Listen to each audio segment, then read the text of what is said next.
Oduu biyya keessaa fi oduu biyya alaa akkuma isaan wal fakkaataniin isinii dhiyeessina. Odicha kan isinii dhiyeessu ana Abdulsattar Abduqaadir. Oduun akka itti aanutti isiniif dhiyaata. Manni murtii waliigala Oromiyaa mana murtii aadaa hundeessuuf jedhama. Oromoon seera ammayyaatiin cinaatti dhimmoota hawaasummaa keessatti isa mudatan kan akka wal dhabdee maatii fi ollaa akkasumas kan gosaa jaarsummaadhaan furata. Jaarsummaadhaan furachuun isaa ni beekama. Jaarsi himata gama lamaanii dhaga'ee dubbii madaalee kan balleesse adabee kan miidhame akka dubbatuuf ni godhama. Naannoo Oromiyaatti duudhaa uummanni Oromoo ittiin wal dhabdee fi rakkoo furatu kan karaa beekamtii seeraa qabuun akka hojjetuuf manni murtii aadaa hundeessuu jiraachuu manni murtii waliigala Oromiyaa BBC'tti himee jira. Mana murtii waliigala Oromiyaatti daayireektara dhimmoota kominikeeshinii kan ta'an obbo Gonfaa Atoomaa manni murtii aadaa hundaa'uuf jiru kun ba'aa manneen murtii idilee irra jiru hir'isa jedhanii himaniiru. Hundeeffamni mana murtii aadaa kunis seera mootummaa federaalaa kan naannoo Oromiyaa fi labsii aangoo fi gurmaa'insa manneen murtii naannoo Oromiyaa 216 mura 11 bu'uura godhachuudhaan jechuudha. Manneen murtii aadaa kun duudhaa hawaasa Oromoo fi sirna gadaa irratti kan hundaa'ee hojjetu waan ta'eef gumaachi guddaan duudhaa Oromootiif qabaatus laayoo miti jedhu obbo Gonfaan. Manneen murtii naannoo Oromiyaa keessatti argaman waggaatti galmeewwan miliyoona walakkaadha ol ta'antu ilaalama. Kanaafuu manni murtii aadaa Oromiyaa keessatti yoo ijaaramee galmee mana murtii idileetti ilaalamuuf hojii ni salphisa.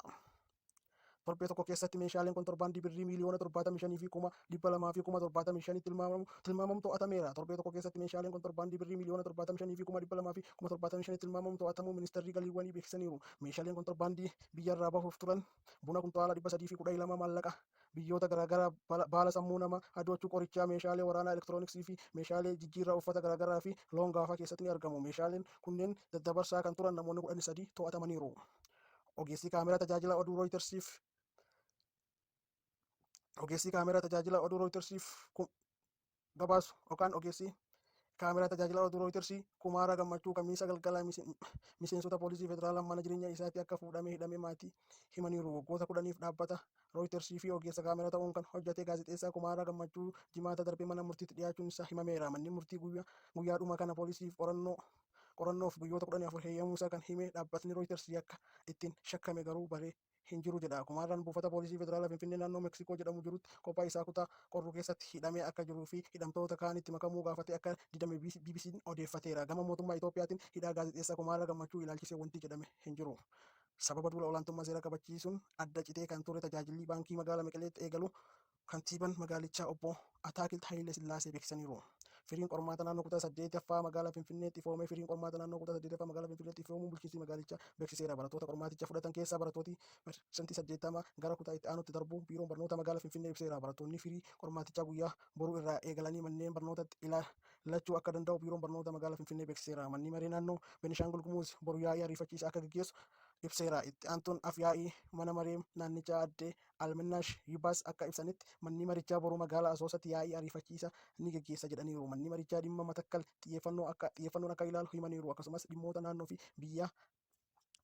fi biyyaa ajandaa mariisaa taasisuun akka mari'atu ibsaniiru. Boordiin filannoo biyyoolessaa paartiilee siyaasaa ulaagaa hin guuttatin 2 haqeera. Boordiin filannoo biyyoolessaa paartii biyyaalessaa Oromoo fi paartii Dimokiraatawaa biyyaalessaa Sidaamaa ulaagaa hin guunne jechuun haqeera. Boordichi paartiilee siyaasaa 4 ulaagaa ta'e guutaniiru jedhes ifa godheera. Paartiileen kunis adda bilisummaa biyyaalessa Ogaaden parsantii 99, paartii uummata Affaar parsantii 45, paartii Dimokiraatawaa Gamoo parsantii 94, paartii bilisa baasaa Affaar parsantii 48 ta'uun himameera.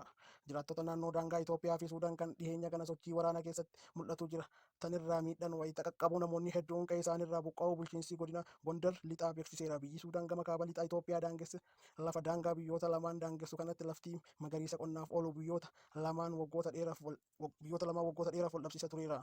Bulchaan godina Gondar lixaa obbo Dassaaleny Xaasaawoo BBC'tti akka himanitti walitti bu'iinsa uumameen namoota 4 irratti miidhaan dhaqqabeera. Namoonni 2 immoo du'aniiru, kanneen 700 ol ta'an immoo buqqa'aniiru jedhan. Haleellaa qaqqabe hordofuunis qonnaan bultoonni 200 dhiyaatan qabeenyi isaanii yeroo dheeraaf horatan loltoota Suudaaniin manca'e jechuun himaniiru.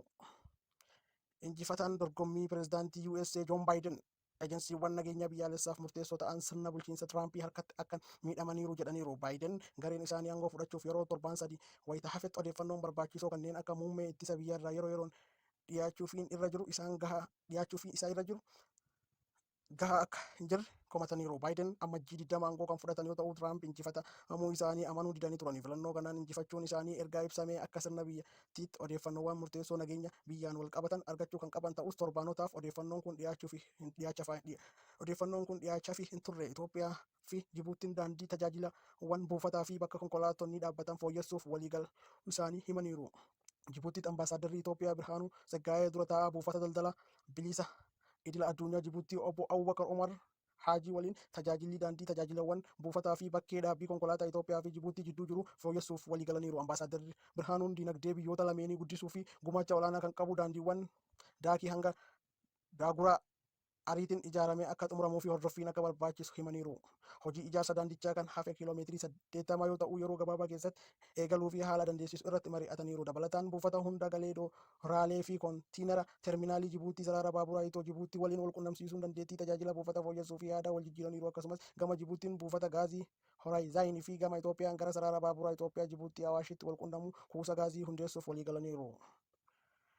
Jarmaniitti duula talaallii gaggeeffameen hojjettoonni manneen keessatti nama kunuunsan 8 talaallii hamma argachuu qaban caalaa dachaan 5 kennamuufiin himameera. Hojjettoonni talaalliin hanga hayyamuun ol dogongoraan kennameef keessaa torba dubartoota yoo ta'an tokko dhiira umriin isaa waggaa 38 hanga 54 gidduutti argamudha. Namoonni kun hojjettoota kunuunsa mana namoonni soorama bahan keessatti kunuunfaman kan kaaba lixa Jarman magaalaa Istersaawund keessatti hojjetanii wayitaa ammaa kanattis isaan keessaa 4 irratti mallattoon akka qufaa fakkaatu kan mul'atee fi hospitaala galfamuun isaanii hordofamaa jiru. Kanaan alatti 8 isaaniitu dhukkubbii hangas cimaa ta'e akka hin muudanne himaniiru. Jarman keessatti erga duulli talaallii dilbata darbee eegalee as namoonni 18 ta'an qoricha Pfizer BioNTech talaalamuu isaanii Inistituutii Roobert Koch beeksisaniiru. Gareen namoota umriin isaanii waggaa 80 fi isaanii oliif mana keessaaf hospitaalotatti isaan kunuunsan taasisanii fi dursi kennamuuf barameera.